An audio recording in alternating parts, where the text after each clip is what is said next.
जय बद्री केदारनाथ। बहुत बहुत स्वागत है दोस्तों आपका मेरे एक और यूट्यूब वीडियो पे। और आज है संडे यानी कि 29 दिसंबर। और डेफिनेटली म्यूचुअल फंड पोर्टफोलियो में तो कोई बदलाव हुआ नहीं होगा, लेकिन आज हम डिस्कस करेंगे कि हम अब आने वाले हफ्ते में क्या करें म्यूचुअल फंड में। जो खासकर जो लोग लमसम इन्वेस्ट करते हैं, मार्केट के फॉल पर इन्वेस्ट करते हैं, मतलब एसआईपी भी चलाते हैं मेरी तरीके से, और बीच बीच में जब भी मौका मिलता है तो इन्वेस्टमेंट भी करते हैं।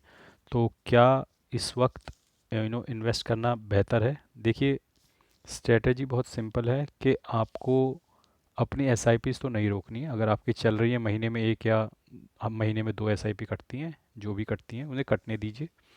उसके अलावा जब भी अपॉर्चुनिटी मिलती है आपको थोड़ा अपनी तरफ से लमसम इन्वेस्टमेंट करनी चाहिए। अब स्ट्रेटेजिकली मैं जो कर रहा हूँ इस वक्त, जो मैनुअल इन्वेस्टमेंट जिसे मैं बोलता हूँ, जो मैं खुद से करता हूँ अपार्ट फ्रॉम एसआईपी, उसको मैं फ़िलहाल नहीं कर रहा हूँ। क्योंकि मुझे ऐसा लगता है कि ये मार्केट 24,100 या 24,200 पे जाकर एक रिट्रेचमेंट वापस का देगी। तो मैं उस लेवल का इंतज़ार कर रहा हूँ। अगर नहीं देती है तो वेल एंड गुड, मेरी एसआईपी तो चल ही रही है, मुझे कोई ज़्यादा दिक्कत है नहीं।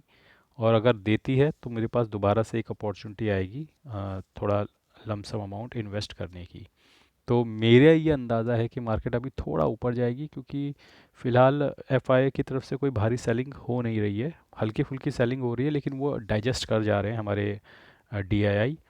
तो जब ये सेलिंग बढ़ेगी, I think in the month of January, और पहले एक दो वीक बड़े वॉलेटाइल होंगे जनवरी के, मुझे ऐसा लगता है। जनवरी ही पूरा वॉलेटाइल होने वाला है, क्योंकि पहले दो हफ्ते मुझे लगता है थोड़ा करेक्शन आएगा, उसके बाद थोड़ा अप मूवमेंट हो सकती है, क्योंकि बजट आने वाला है फरवरी में। तो स्पेशली 15 जनवरी के बाद एक अप मूवमेंट हो सकती है। तो उस पीरियड को मैं टारगेट कर रहा हूँ, मिड ऑफ द जनवरी, जब मार्केट मुझे ऐसा लगता है कि अपना बॉटम पकड़ने की कोशिश करेगी। रीसेंट बॉटम, ऐसा नहीं है कि उसके आगे नहीं गिर सकती, रीसेंट बॉटम पकड़ने की कोशिश करेगी। और उस वक्त मैं कोशिश करूँगा कि थोड़ा इन्वेस्टमेंट अपनी तरफ से वहाँ पे डालूँ। और स्ट्रेटेजी वही है कि अपने जितना भी आपके पास कैपिटल है उसे कुछ टुकड़ों में डिवाइड कर लिए, डिपेंडिंग के कैपिटल कितना है। और जैसे महीने में आपके पास 50,000 रुपये आते हैं और आप उसमें 35 या 40 हज़ार रुपये की एसआईपी कर लेते हो, 10 12 15 हज़ार रुपये अपने पास अलग से रखिए लमसम के लिए। तो जब भी मौका मिले वहाँ पर उसे डाल दो, ताकि आप अल्फ़ा जनरेट कर सको। और बाकी मैं मार्केट को एनालाइज करने के लिए निफ्टी इंडेक्स का तो इस्तेमाल करता ही हूँ। उसके उसके अलावा मेरे पास एक ईटीएफ का कॉलम भी बना हुआ है। तो बेसिकली जो मेरे फेवरेट ईटीएफ्स हैं, वो ईटीएफ्स मेरे फेवरेट इसलिए हैं कि वो मुझे जो मेरे तीन चार इंडेक्स हैं जिनमें मैं इन्वेस्ट करता हूँ, मुझे उसका अंदाज़ा दे देते हैं। अब जैसे आप देखो, मैंने ना एक कॉलम बना रखा है, आप यहाँ पे देख सकते हो। निफ्टी 20, ये मुझे निफ्टी 50 का अंदाज़ा दे देता है। उसके बाद है H D F C small cap 250, ये मुझे स्मॉल कैप इंडेक्स का अंदाज़ा दे देता है, ये वाला ETF. Nippon India ETF bank 20, ये मुझे बैंक बैंक निफ्टी का अंदाज़ा देता है, ये वाला ईटीएफ। और एक है Nippon ETF Nifty mid cap, ये मुझे मिड कैप इंडेक्स का अंदाज़ा दे देता है। तो अगर अब मैं H D F C small cap in ETF में जाऊंगा, तो आप देख सकते हो कि ये मुझे अंदाज़ा दे देता है कि एक महीने पे लगा लेता हूँ कि मिड कैप जो है मोटा मोटा 186 तक चला गया था 11 दिसंबर के आसपास, अपना ऑल टाइम हाई टच कर गया था इंट्राडे में। और उसके बाद ये नीचे आ गया है 178 पे। तो मोटा मोटा मैं देख सकता हूँ कि ये अपने हाई से 5% के करीब डाउन है स्मॉल कैप इंडेक्स। तो ये आपको अंदाज़ा दे देता है कि आप इंडेक्स में किस लेवल पे इन्वेस्ट कर रहे हो। जैसे आप म्यूचुअल फंड में इन्वेस्ट करना चाहते हो कुछ लमसम, तो ये आपको आइडिया दे देता है ईटीएफ। ईटीएफ का ईटीएफ खोल लो, या फिर कोई 250 स्मॉल कैप 250 का इंडेक्स खोल लो, वो आपकी इच्छा है। तो ईटीएफ खोल लो, इंडेक्स खोल लो, क्योंकि ईटीएफ इंडेक्स को ही फॉलो करता है, तो वो उतना परसेंट ही बढ़ेगा उतना परसेंट ही घटेगा। तो आपको अंदाज़ा लग जाएगा इंडेक्स का। तो ये स्मॉल कैप इंडेक्स में ऐसे देख लेता हूँ। यहाँ पे मैंने ईटीएफ अपने ग्रो ऐप में ईटीएफ ऐड किए हुए हैं। और मैं कभी कभी जब ईटीएफ भी खरीदता हूँ, तो यही यही चार ईटीएफ्स हैं जिनमें मैं इन्वेस्ट करता हूँ generally. Nifty 20, H D F T small cap 250 20, और निपॉन इंडिया ईटीएफ बैंक 20, और ये से बोलते हैं मिड कैप 20। तो इसमें सब है, निफ्टी 20 है, मिड कैप 20 है, स्मॉल कैप 20 है, और आपका बैंक 20 है। तो ये चारों मक्खियाँ हैं। हालांकि 20 तो निपॉन वाले ही बोलते हैं, लेकिन H D F C small cap 250 है, वो भी एक ईटीएफ है। तो इस तरीके से मैं किसी भी ईटीएफ को पकड़ लेता हूँ इन चारों में से, और मुझे अंदाज़ा लग जाता है कि अब लमसम डालने का सही समय है या नहीं। तो इस वक्त देख रहे हो कि आप स्मॉल कैप इंडेक्स जो है लगभग 5% गिरा हुआ है, लेकिन अगर इसमें 3-4% का फॉल और आता है, मार्केट करेक्ट होता है, और आपको पता है स्मॉल कैप तो एक ही दिन में 3-3 साढ़े 3-3% भी करेक्ट हो जाते हैं। तो ऐसा कुछ होता है तो उस दिन आप थोड़ा लमसम डाल सकते हो, इंडेक्स को यहाँ से फॉलो कर सकते हो।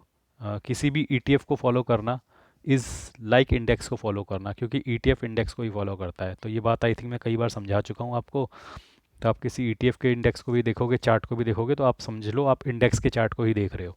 तो ये स्मॉल कैप का ईटीएफ है, तो आप स्मॉल कैप इंडेक्स को देख रहे हो, ये समझ लो। तो अब आप इससे अंदाज़ा लगा सकते हो कि 5% नीचे है। जब ये यहाँ पे था ऊपर 186 पे, आपने देखा होगा जब मैं वीडियो बनाता था तो मैं यहाँ पे स्मॉल कैप में इन्वेस्ट बिल्कुल भी नहीं कर रहा था, क्योंकि मुझे पता था वो अपने ऑल टाइम हाई पे है।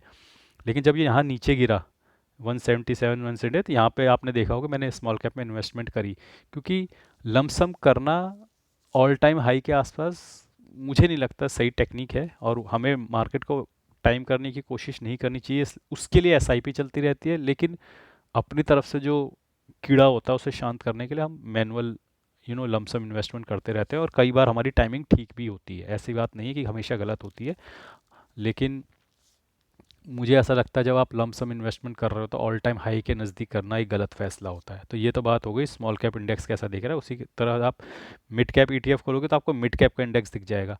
अब मिड कैप का इंडेक्स में मैं देखूंगा तो ये देखो, ये यहाँ पे ऑल टाइम हाई अपना रिसेंट हाई बोलूँगा 224 के आसपास था, और ये भी लगभग 216 के आसपास इसका रेट चल रहा है, आप देख सकते हो। तो ये भी लगभग वहाँ से आप देखोगे तो लगभग ये भी 5% डाउन है इस वक्त। और आई थिंक यहाँ से अगर मिड कैप में भी फॉल आता है 3-4% का, तो यहाँ पे भी थोड़ा सा लमसम इन्वेस्टमेंट बन सकती है, और एक टुकड़ा यहाँ पे भी डाला जा सकता है। तो इस तरीके से मैं मिड कैप का इंडेक्स भी देख लेता हूँ।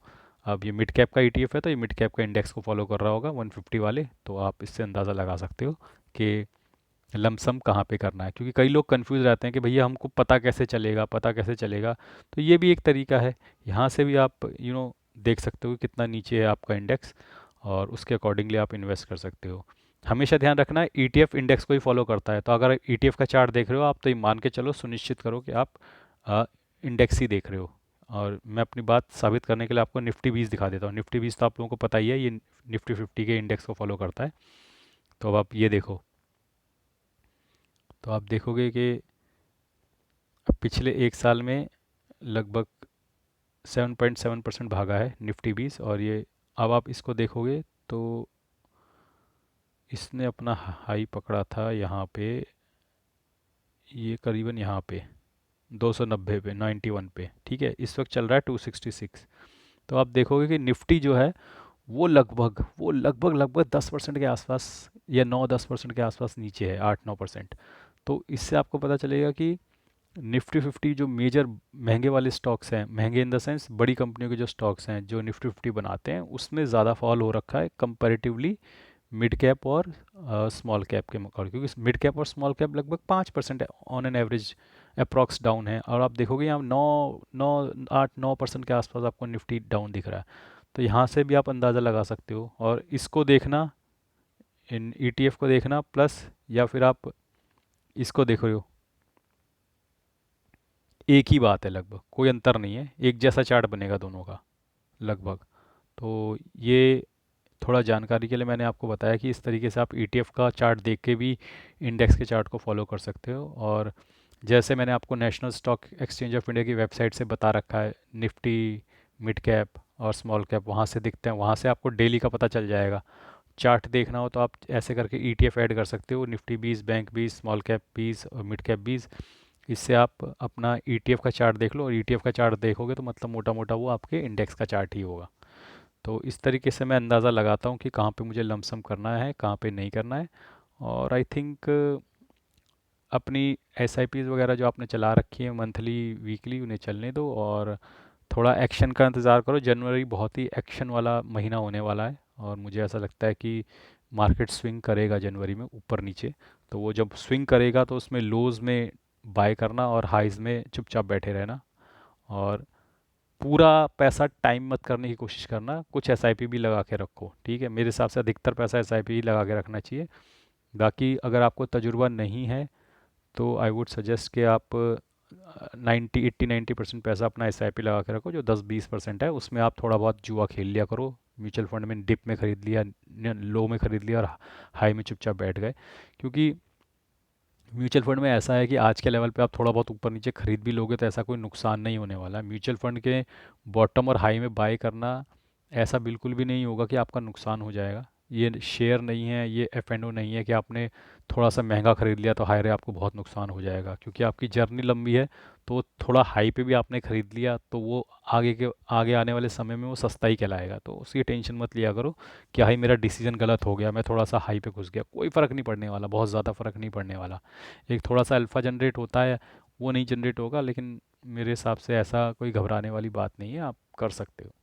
तो आज के लिए बस इतना ही। धन्यवाद। Good bye.